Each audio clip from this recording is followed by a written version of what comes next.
Please welcome Mark Wood with a poem called Jim.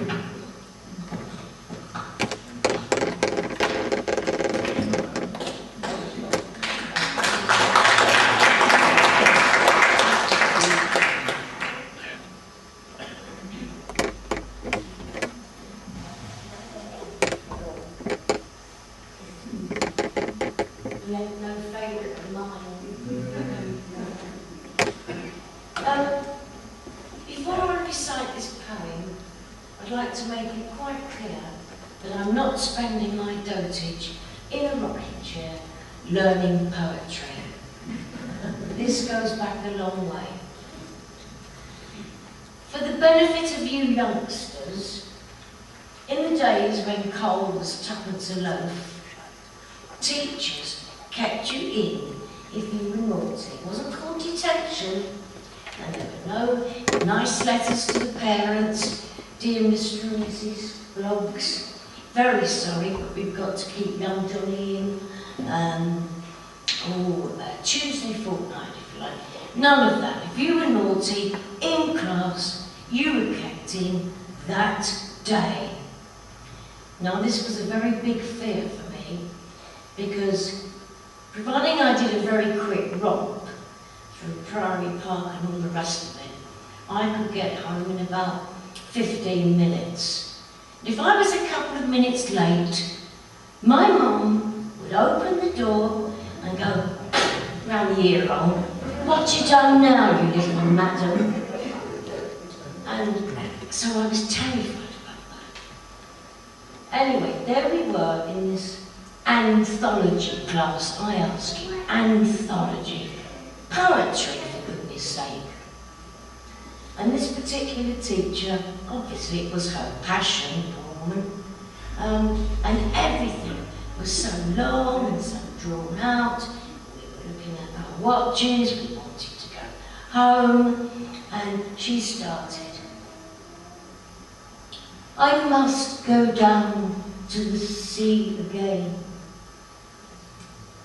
to the lonely sea and the sky."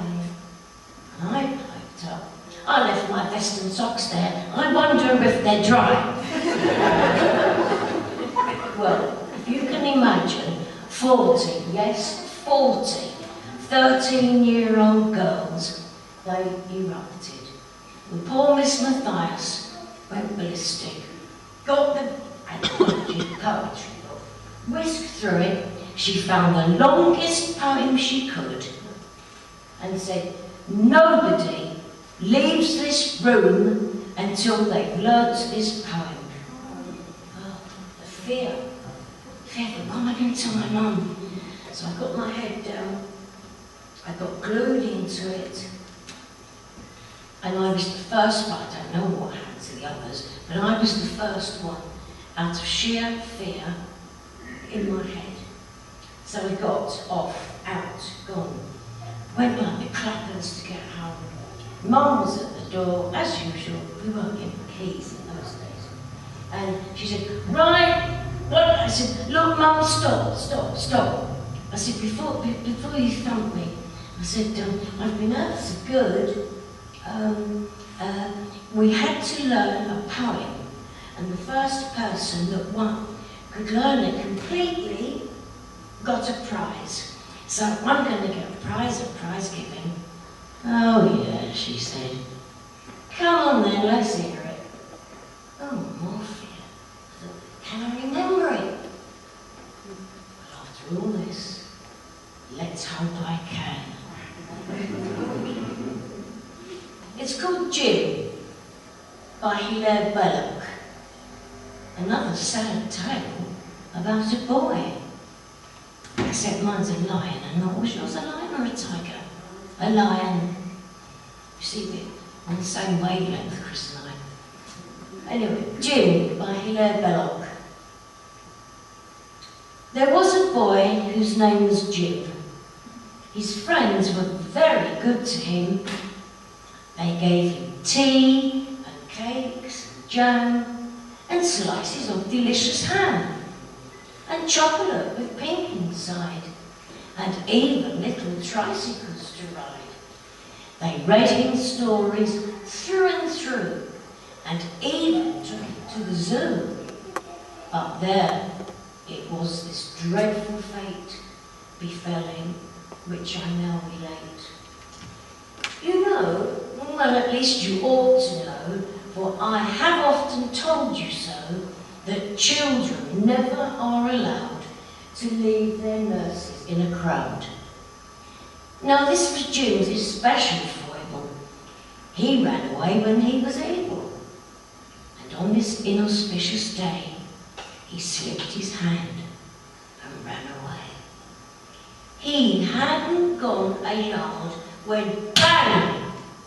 With open jaws a lion sprang, and hungrily began to eat the boy, beginning at his feet.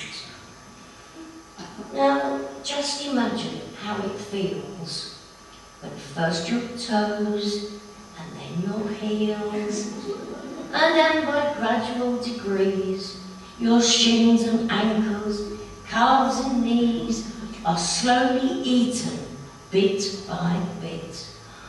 No wonder Jim detested it. No wonder that he shouted, "Hi!" The honest keeper heard his cry. Though very fat, he almost ran to help the little gentleman. "Ponto!" he ordered as he came, for Ponto was the lion's name. "Ponto!" he cried with angry frown. "Let go, sir! Down, sir! Put it down!" The lion made a sudden stop. He let the dainty morsel drop and slunk reluctant to his cage, snarling with disappointed rage. But when he bent him over Jim, the honest keeper's eyes were dim. The lion, having reached his head, the miserable boy was dead.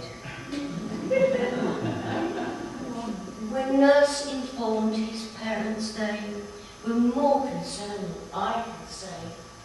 His mother, as she dried her eyes, said, "Well, it gives me no surprise. He would not do as he was told." His father, who was self-controlled, bade all the children round attend to James's miserable end. So, always keep a hold of nurse for fear of finding something worse.